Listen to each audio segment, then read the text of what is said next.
आप सभी को जय श्री कृष्णा, राधे राधे। देखिए दोस्तों, जैसा कि हम जानते हैं 3 मार्च को चंद्र ग्रहण पड़ रहा है, तो इस वजह से जो होली का पर्व है और जो होली का दहन किया जाएगा वो 2 मार्च को मनाया जाएगा, क्योंकि 2 मार्च को मनाना ही होली शुभ माना जा रहा है और होली का दहन भी 2 मार्च को ही किया जाएगा। 3 मार्च को चंद्र ग्रहण है, भद्रा का साया है, इस वजह से 3 मार्च को होली नहीं मनाई जाएगी। रंगों वाली होली भी 4 तारीख को मनाई जाएगी, यानी 4 मार्च को मनाई जाएगी। तो आज इस वीडियो में हम जानेंगे कि पूर्णिमा का होली का स्नान लड्डू गोपाल को कैसे कराए, किस प्रकार से लड्डू गोपाल जी की सेवा करे कि हमें होली का पूर्ण फल प्राप्त हो सके, साथ ही साथ चंद्र ग्रहण के साए से भी हमारे घर परिवार की रक्षा हो सके। होली पर जितनी नेगेटिव एनर्जी होती है वो बहुत ज्यादा सक्रिय हो जाती है और किस प्रकार से जो है ठाकुर जी को विशेष महा स्नान कराकर और पूजा पाठ करके हम इन नकारात्मक शक्तियों से भी बच सकते हैं। लड्डू गोपाल भी अपने भक्तों पर होली के दिन सेवा पाकर विशेष कृपा बरसाते हैं। देखिए, जैसा कि हम सभी जानते हैं होली क्यों मनाई जाती है। प्रहलाद जो थे विष्णु भक्त और उनके पिता अपने राज्य में किसी भगवान की पूजा नहीं करने देते थे। उनका पुत्र प्रहलाद जो था वो विष्णु भक्त था। अपने बेटे को सबक सिखाने के लिए उन्होंने अपनी बहन होलिका को अपने पुत्र को लेकर अग्नि में बैठने के लिए कहा। होलिका को वरदान था, हम सभी यह बात जानते हैं। तो अग्नि में जिस समय प्रहलाद को जलाया गया उस समय कहते हैं कि अग्नि में होलिका जो है पूरी तरह से जल गई, लेकिन प्रहलाद जो थे वो सुरक्षित बाहर निकले। साथ ही साथ जो आग होलिका दहन के लिए लगाई गई थी उसमें जो अंगारे थे उन सब अंगारों के फूल बन गए थे।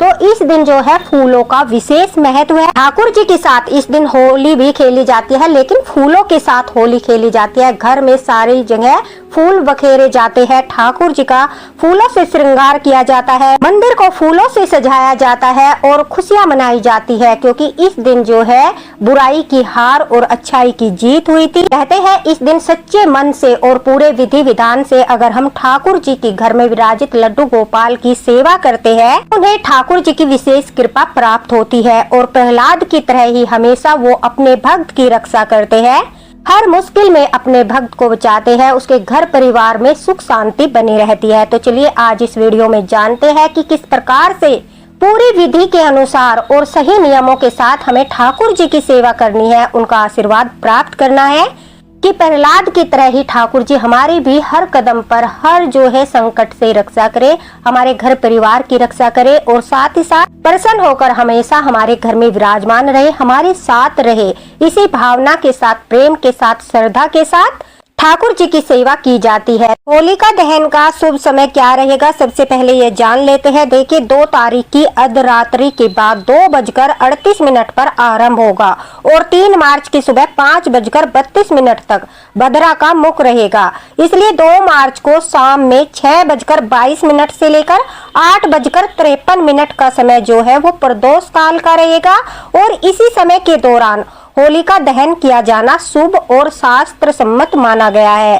तो होलिका दहन का समय जो है वो शाम के समय रहेगा 8 बजकर, जैसा कि मैंने आप लोगों को बताया है 53 तक प्रदोष काल में होलिका दहन का समय रहेगा 6:22 से।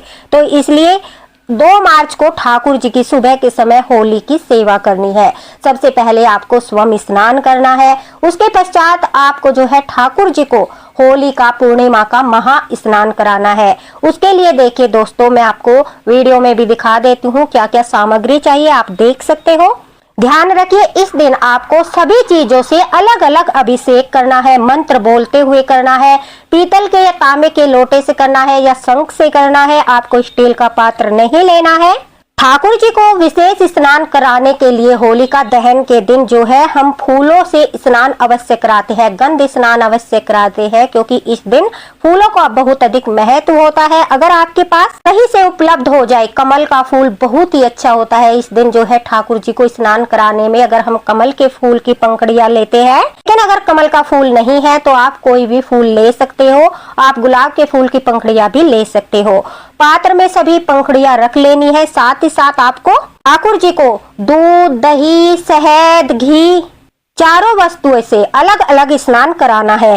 अभी मेरे पास केसर नहीं था, मैं जो है होलिका तक केसर अवश्य मंगवाऊंगी। तो अगर आप व्यवस्था कर सकते हो, केसर मिलाकर भी दूध में स्नान कराना बहुत ही अच्छा माना जाता है। कहते हैं शहद से स्नान कराने से वाणी दोष दूर होता है, पाप नष्ट होते हैं और घर में मधुरता आती है। दूध से स्नान कराने से ठाकुर जी को ओम नमो भगवते वासुदेवाय का जाप करते रहिए और अभिषेक करते रहिए। दूध से स्नान कराने से ठाकुर जी बहुत अधिक प्रसन्न होते हैं, रोग और दुख दूर होते हैं, घर में शांति भी बनी रहती है। इसलिए दूध से स्नान भी आपको अलग से ही कराना है। अगर केसर है तो केसर मिला लीजिए, ठाकुर जी की विशेष कृपा मिलती है। तुलसी पत्र जो है हमें हर चीज में डालना है, जो भी हम स्नान कराते हैं तुलसी पत्र उसमें अवश्य ही डालना है, क्योंकि तुलसी पत्र से सकारात्मक ऊर्जा आती है, नकारात्मक ऊर्जा दूर होती है और ठाकुर जी भी प्रसन्न होते हैं। गंध स्नान जैसा कि हम हमेशा कराते हैं उसी प्रकार से आपको एक लोटे में फूल, इत्र, चंदन डालकर आपको गंध स्नान अवश्य ही कराना है। इससे ठाकुर जी बहुत अधिक प्रसन्न होते हैं। आप चंदन का लेप लगाकर भी ठाकुर जी को स्नान करा सकते हो, अन्यथा आप जो है एक लोटा जल में ये सब चीजें डालकर भी गंध स्नान करा सकते हो। फूल आपको अवश्य ही डालने हैं, स्नान जल में भी और स्नान पात्र में भी आपको फूल अवश्य डालने हैं। इस दिन फूलों का विशेष महत्व होता है। देखिए सबसे जरूरी चीज क्या होती है, अपामार्ग, जिसे हम चिड़चिड़ा की जड़ भी बोलते हैं। कई जगह पर चिड़चिड़ा की जड़ बोलते हैं, कहीं पर अपामार्ग की जड़ बोलते हैं। ये आपको पंसारी के यहाँ से उपलब्ध हो जाएगी। अगर आपको कहीं से भी उपलब्ध हो जाए तो कहते हैं इस दिन जो है इस जड़ पर लाल कलावा बांध कर आप जो है ठाकुर जी के स्नान जल में अवश्य डालिए से। फिर लाल कलावा बांधकर या तो आप तिजोरी में रख सकते हो या फिर आप अपने गले में पहन सकते हो होली के दिन, फिर बाद में अपनी तिजोरी में रख सकते हो। लेकिन इस जड़ को डालकर आपको ठाकुर जी को अभिषेक अवश्य करना है। पहले साल भी मैंने आपको यह अपामार्ग चिड़चिड़ा की जड़ का उपाय आपको बताया था कि इससे जो हम ठाकुर जी को अगर स्नान कराते हैं होली वाले दिन तो ग्रह दोष कम होते हैं, बाधाएं दूर होती है और ठाकुर जी की विशेष कृपा प्राप्त होती है।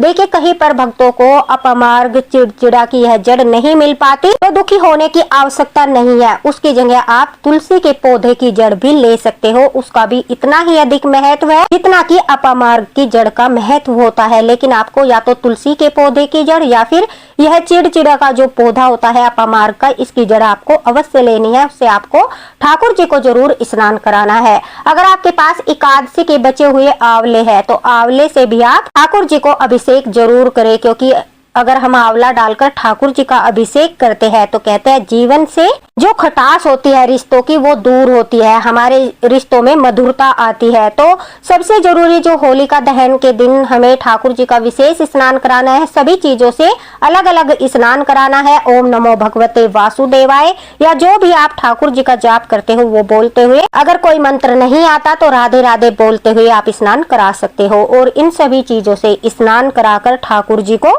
आप महाअभिषेक का, पूर्णिमा का भी और होली के पर्व का भी महा स्नान का पुण्य फल दोनों एक साथ आप प्राप्त कर सकते हो। तो इस प्रकार से आपको ठाकुर जी को स्नान कराना है।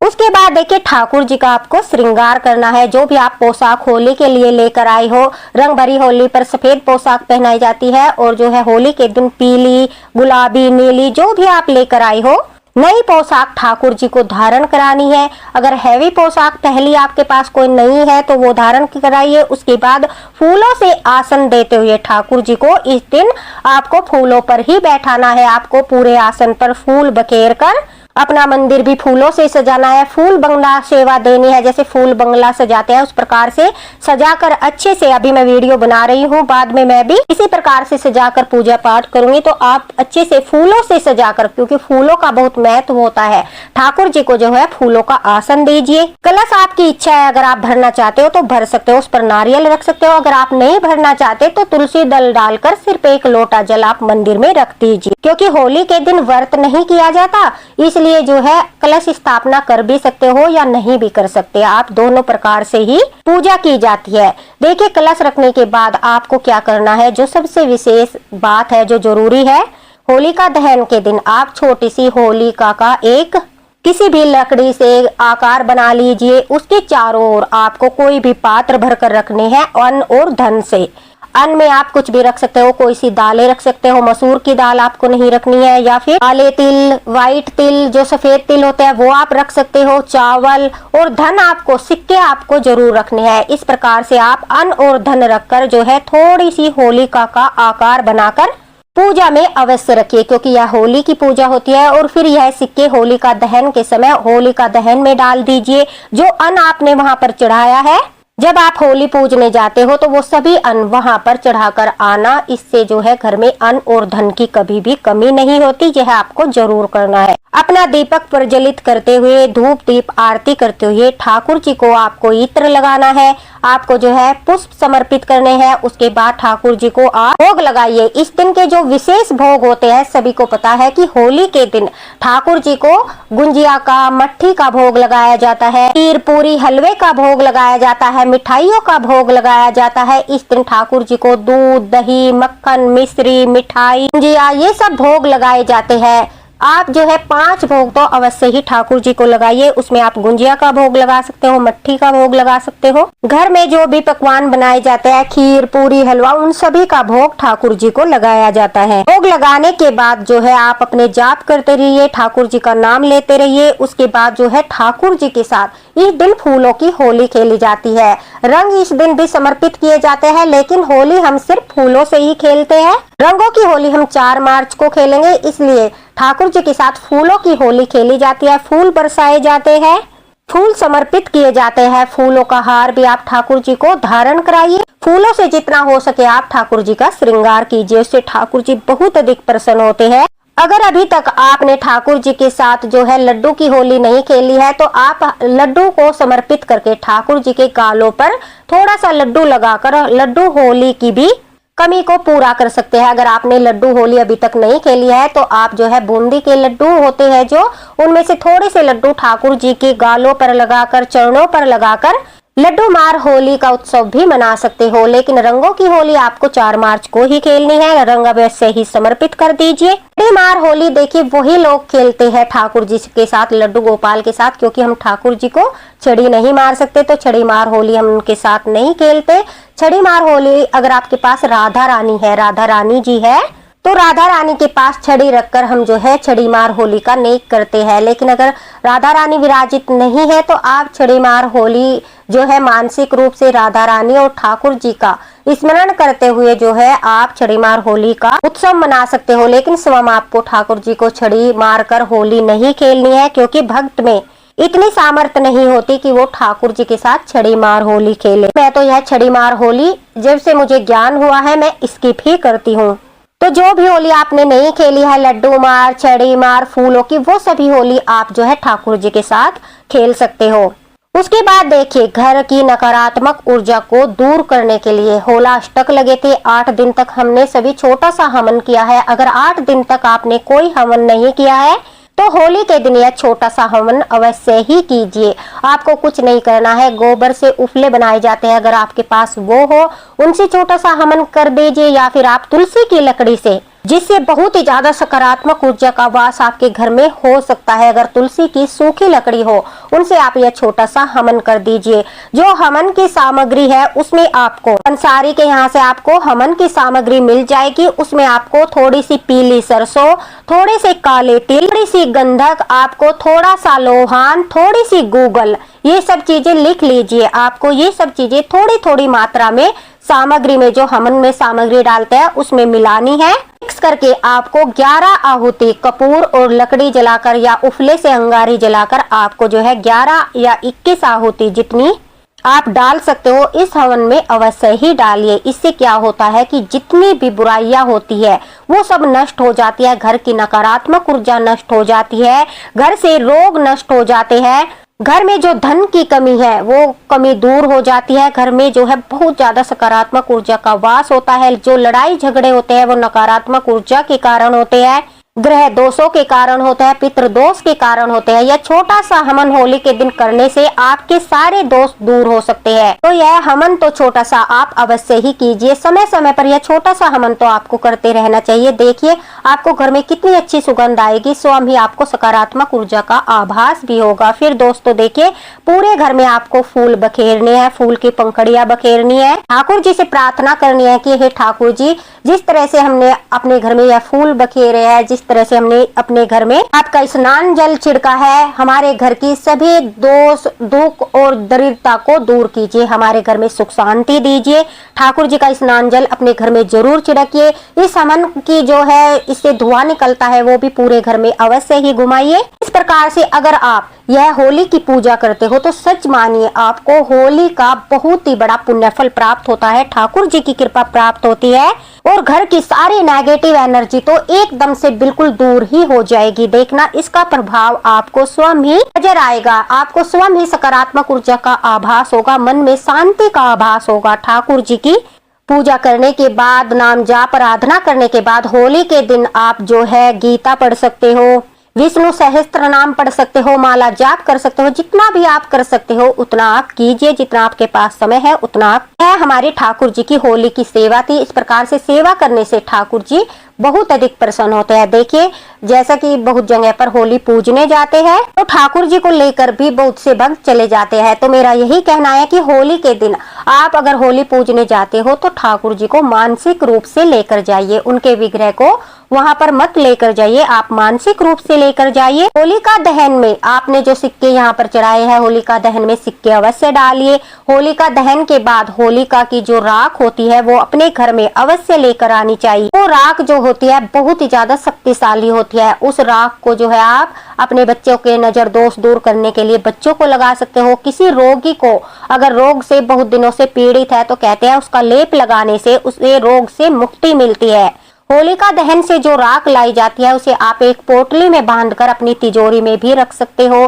साथ ही साथ आप जो है अपने मुख्य द्वार पर किसी लाल रंग के कपड़े में बांधकर उसे अपने मुख्य द्वार पर भी बांध सकते हो। उससे जो नेगेटिव एनर्जी होती है, नकारात्मक ऊर्जाएं, वो कहते हैं कि घर में प्रवेश नहीं कर। तो होलिका दहन के बाद आप थोड़ी सी राख अवश्य ही लेकर आइए। कुछ लोग अग्नि भी लेकर आते हैं, लेकिन राख जो है बहुत ही सर्वशक्तिशाली होती है। राख तो अवश्य ही लेकर आइए और अपने घर में होलिका दहन की थोड़ी सी राख अवश्य ही रखिए। हो जाना उस होलिका की राख से आप अपने बच्चों को बाहर जाते समय तिलक भी कर सकते हो, जिससे वो नजर दोष से बच सकते हैं। साथ ही साथ बुरी शक्तियों का प्रभाव भी उनके ऊपर नहीं पड़ेगा। इस प्रकार से जो है होली के दिन अगर आप ये सभी कार्य करते हो, सावधानी बरतते हो, संध्या के समय अपने मुख्य द्वार पर दीपक जलाते हो, तुलसी जी में दीपक जलाते हो। और एक विशेष बात सुनिए, देखिए बहुत सारी जगहों पर होली के दिन जो है अपने दई पितरों के लिए, जो हमारे पितर होते हैं, उनके लिए दिए जलाए जाते हैं। तो एक दिया अगर आप कहीं पर जलाकर नहीं आते या फिर जलाकर भी आते हो, होली के दिन भी आप अपने दई पितरों के लिए, अपने पितर के लिए वैसे ही दक्षिण दिशा में एक दीपक जलाइए। उनको जो है 1 लोटा जल अवश्य ही होली के दिन समर्पित कीजिए। उस लोटे के जल में आपको जो है तुलसी दल, तिल, गुड़, गंगा जल ये सब चीजें डालकर वह 1 लोटा जल दक्षिण की तरफ मुख करके अपने पितरों को अवश्य ही वह ठाकुर जी की सेवा करने के बाद, सारा पूजा पाठ करने के बाद वह अवश्य ही आपको समर्पित करना चाहिए। इससे क्या होता है कि जो पितृ दोष होते हैं वो दूर होते हैं, पितरों का आशीर्वाद मिलता है। और तीज त्योहारों पर हमें अपने पितरों का भी सम्मान करना चाहिए। इस प्रकार से उनका सम्मान करने से वो प्रसन्न होते हैं और हमारे घर की सभी बाधाएं दूर होती है। हमेशा पितरों का आशीर्वाद हमारे परिवार पर बना रहता है। कहते हैं कि पितृ जब शांत होते हैं तो घर की बहुत सारी बाधाएं शांत हो जाती है। तो दोस्तों इस प्रकार से अगर आप होलिका दहन के दिन, होली के दिन ठाकुर जी की सेवा करते हो, ये सभी कार्य करते हो, ठाकुर जी को महा स्नान कराते हो, तो आपको बहुत ही ज्यादा पुण्य फल की प्राप्ति होती है।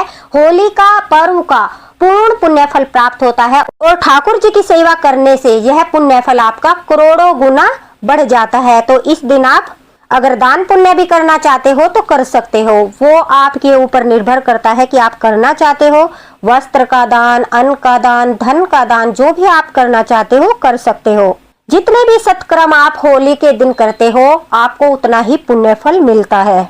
चंद्र ग्रहण पर क्या करना है, क्या नहीं करना है, लड्डू गोपाल की सेवा कैसे करनी है, क्या सावधानी बरतनी है, कौन सी गलतियां नहीं करनी है, वो सब वीडियो मैं डाल चुकी हूँ। मैंने कल ही वीडियो अपलोड किया था, तो उस वीडियो में आपको संपूर्ण जानकारी मिलेगी कि आपको कौन सी सावधानी बरतनी है और किस प्रकार से ठाकुर जी की सेवा करनी है, सूतक में आपको भोग लगाना है या नहीं लगाना है।